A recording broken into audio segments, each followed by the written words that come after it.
So ini adalah salah satu contoh mainan yang aku beli untuk anak aku. So nama kereta ni kereta mixer vehicle, iaitu kenderaan untuk campurkan simen, kenderaan bancuh simen. So pandangan tepi dia macam ni ya.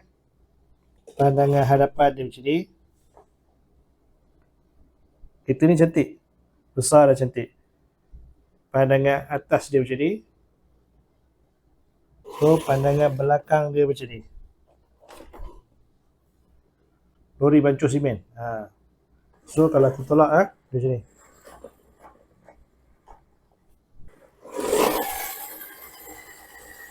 So tayar dia macam ni. Ada bunyi ya.